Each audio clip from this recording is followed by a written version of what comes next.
Usap-usapan po ngayon ang nakakabiglang balita dito po sa mundo ng Pi Network kung saan ay meron pong 376 million na Pi coins ang nasa mga exchanges. Oo, tama po ang narinig ninyo. Habang unti-unti pang tumatama sa presyo na 0.47 itong si Pi Network, marami pong investors ang nag-aalala kung ito na nga ba ang simula ng isang malaking bentahan.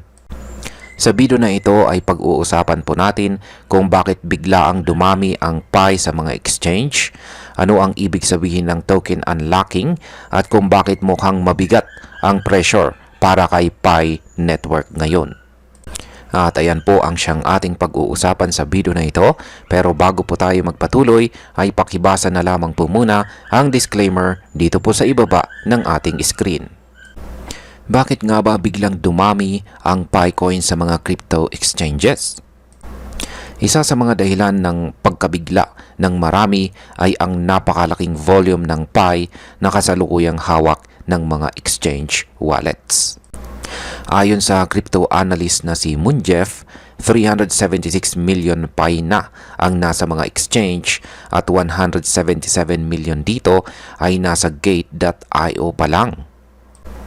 Ang mga Pi na ito ay hindi po galing sa developers o sa team ng Pi Network, kundi mula mismo sa mga pioneers. Sila po yung mga original users ng app na ngayon ay tila gustong i-convert ang kanilang Pi para sa kita. Ang ganitong senyales ay nagpapakita po ng selling pressure. Ibig sabihin, maraming gustong magbenta kaysa sa bumili. Kapag mas maraming nagbebenta, natural lamang po na bumabagsak ang presyo ng coin. Bakit hindi pa rin umaangat ang presyo ni Pi kahit pa may short-term recovery? Habang bumabalik-balik si Pi sa presyo na 0.47, marami po ang umaasa ng recovery. Pero ayon po sa chart analysis, si Pi ay kasalukuyang nasa loob pa rin ng tinatawag na descending channel. Ito ay isang technical pattern kung saan pababa ang galaw ng presyo sa loob ng isang mahabang panahon. Sa madaling salita, kahit pa tumaas ng kaunti si Pi ngayon, ang mas malawak na trend ay pababa pa rin. Ang presyo po ay sumasayaw sa pagitan ng 0.44 at 0.50. Kapag hindi niya nabasag ang resistance level sa presyong 0.50, possible po siyang bumalik ulit pababa. Ang susunod na resistance ay nasa presyong 0.5486 hanggang 0.6506. Pero para marating ito ay kailangan munang masira or mabasag ang 0.50 barrier o harang. Ano naman po ang ibig sabihin ng overbought sa kasalukuyang galaw ng presyo ni Pi? Ayon sa technical indicator na stochastic RSI, si Pi ay nasa level na lampas 90. Ibig sabihin nito ay overbought na po siya. Ibig sabihin ay masyado nang mataas ang presyo niya kumpara sa average at may posibilidad ng pullback o panandaliang pagbaba. Ang mga ganitong sinyales ay kadalasang sinusundan ng price consolidation kung saan hindi na muna umaangat o bumababa ng malaki ang presyo. Para sa mga traders, importante po ang ganitong info kasi dito nila binabase kung mag-hold ba sila o magsisell muna. Paano naman po nakakaapekto ang token unlock sa presyo ni Pi? Isa sa pinaka-importanting factor kung bakit may sell pressure ngayon ay ang token unlock. Ibig sabihin nito ay unti-unti nang nailalabas o naa-access ng mga Pi pioneers ang kanilang mga token mula sa app patungo sa mga exchange. Ayon po sa datos, higit 246 million Pi ang naka-schedule na ma-unlock sa loob ng susunod na 30 days. At nitong nakalipas na July 10 lamang, 16.4 million na po na Pi ang na-unlock.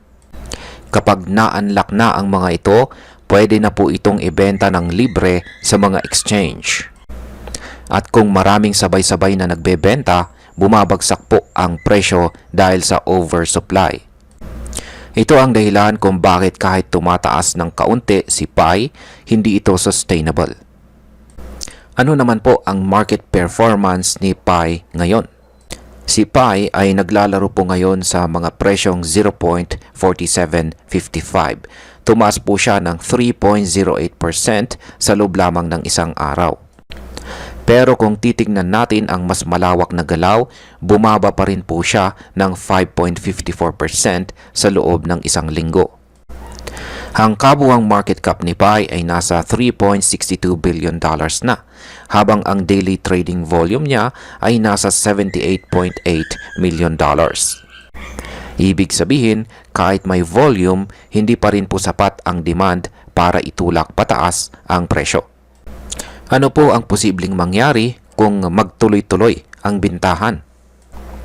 Kung magpapatuloy ang ganitong pattern ng pagbebenta ng mga pioneers at tuloy-tuloy ang token unlocking, malaki po ang posibilidad na bumaba pa lalo ang presyo ni PAI. Ayon nga kay Ginoong Moon Jeff, kung titigil ang selling pressure, posibleng tumaas si PAI ng hanggang $1. Pero sa ngayon, mukhang malayo pa ito kung hindi mabago ang sentiment ng market. Ang masaklap pa, habang patuloy po ang pag-unlock, mas maraming PAI ang magiging available sa market. At kung hindi ito sasabayan ng mataas na demand, magpapatuloy po ang pagbaba ng presyo. Para sa ating mga Pinoy na umaasa kay PAI bilang isang long-term investment o kaya'y passive income, mahalagang maging maingat ngayon. Kung iniisip mong magbenta, isipin mo kung tama ba ang timing, lalo na kung malapit sa support zone na 0.44. At kung balak mo namang bumili, tandaan na ang risk ay mataas dahil sa malakas na downward pressure. Sa madaling salita, hindi pa ito ang tamang panahon para mag-all-in. Kailangan munang makita natin na may tunay na demand at momentum si PAI bago tayo maging confident sa pag-invest ng malakihan. At bilang panghuli, ang masasabi ko naman tungkol dito ay nakakabahala po ang dami ng PAI coins na napupunta sa mga exchanges. Ibig sabihin, marami pa ring holders ang hindi pa rin buo ang tiwala sa pangmatagalang potensyal ni PAI. Habang may mga umaasang tataas pa ito, mas marami ang gustong mag-cash out ngayon pa lang. Bilang isang Pinoy crypto enthusiast, naniniwala ako na may potensyal si PAI Network, pero hindi pa ngayon.